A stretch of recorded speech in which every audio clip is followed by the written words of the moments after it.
You don't love me, Cowboy? The sun hung low over the rugged mesas of Arizona, painting the desert gold, and crimson dust swirled in lazy spirals as the hooves of a weary horse broke. The silence of Red Creek Canyon on its back rode a man whose name still echoed in saloons and old war stories. Eli Ward, once a cavalry scout, now a drifter chasing ghosts. He had returned to the land he swore he'd never see again. The wind whispered memories from a time when this place had meant peace. Before the bloodshed, before the raids, before he lost everything that mattered.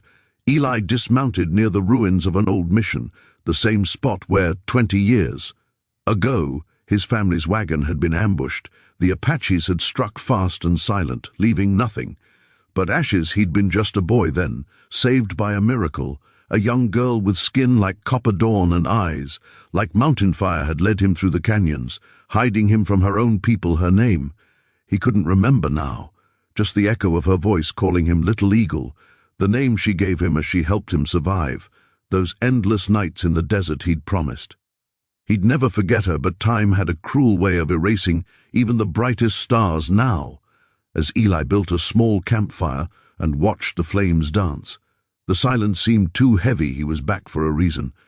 A trail led him here, rumors of Apache, gold hidden in these hills, and whispers that one of their most feared warriors, a woman known only as Whitehawk, guarded it with her life.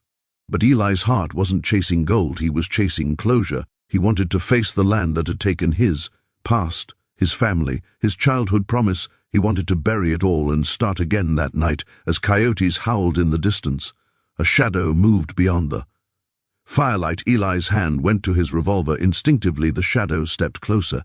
Silent, graceful, dangerous, the figure emerged, draped in soft deerskin and beads that shimmered under the moonlight. An Apache woman stood before him, her face painted with white ash, her eyes unflinching. There was something hauntingly familiar about her, but Eli couldn't place it. She looked at him with quiet recognition, and her voice broke. "The night you don't remember me, Cowboy," she said softly. "I'm the girl you loved as a child."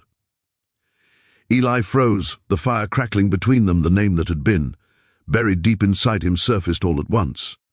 Ayanna, the girl who had saved him, the girl who vanished after the war began.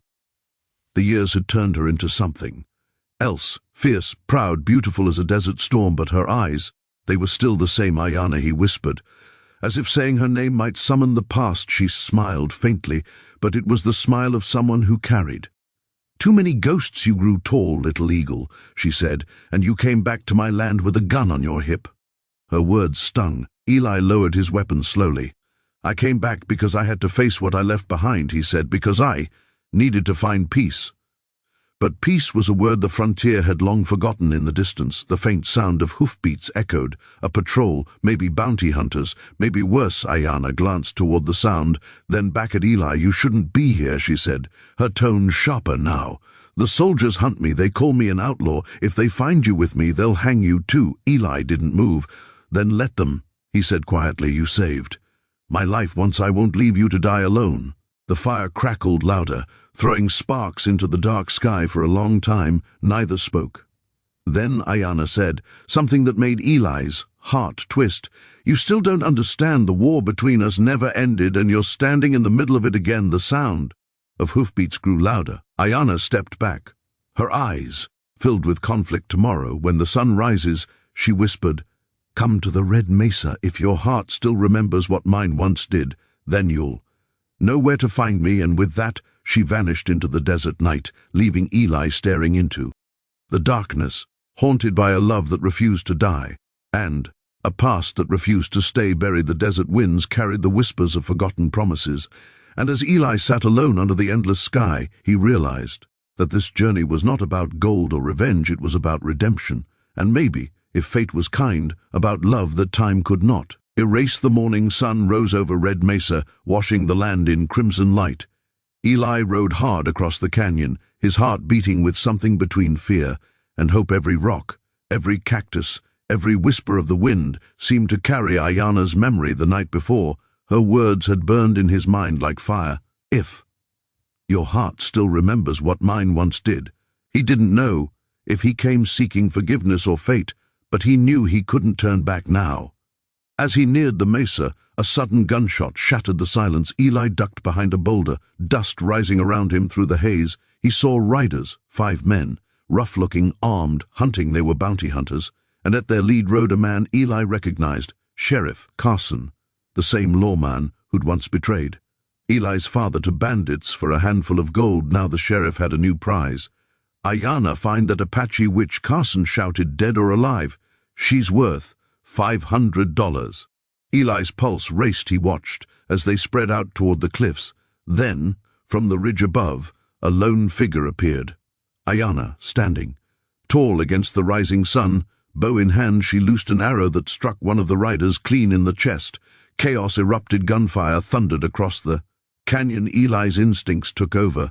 He mounted his horse and charged straight into the fight. The desert became a blur of smoke and dust. Eli fired from the saddle, striking 2 men before the others turned on him. Ayanna's arrows flew fast, precise as lightning. Together they moved like one heartbeat, 2 souls, bound by something far older than war. When the last gunman fell, silence returned, heavy and breathless. Ayanna approached Eli, her face streaked with dust. "And defiance, you shouldn't have come," she said, her voice trembling between anger and gratitude. Eli dismounted, breathing hard. "You think I could just ride away," he said, "after what we shared, after what you did for me back then?" Her eyes softened. "For the first time you were a boy then," she said. "You didn't understand the cost of love between 2 worlds. I saved you because I saw the good in you, but now the world won't forgive us." Eli took a step closer. "Then let the world burn," he said quietly, "because I remember now every word, every promise you told me, that love is the only thing the desert can't kill. And I still believe that." Ayanna looked away, her jaw tight, as if fighting back tears. "The cavalry will come," she whispered. "They always do, and when they find me, they'll kill me for what I am." "You can't save me, Eli." He reached for her hand, rough and trembling. "Then I'll die trying for a long time." There was only the sound of wind sweeping through the canyon. Then, slowly, Ayanna smiled. The same tender smile from his childhood. She leaned forward and rested her forehead against his. "You're still my little eagle," she said softly moments later. The sound of distant bugles echoed through the canyon. The soldiers were coming, but Eli didn't move. Neither did she. They stood together on that blood-red mesa, defying the world that had divided them that day. History forgot their names, but the desert did not. For years after, travelers would speak of 2 figures seen at dusk, an Apache woman and a cowboy, riding side by side into the sunset, forever bound by a love that neither time nor war could destroy. If you believe in stories that live beyond the grave, in love that defies all odds, subscribe now for more tales from the untamed frontier. Your journey through the Wild West has just begun.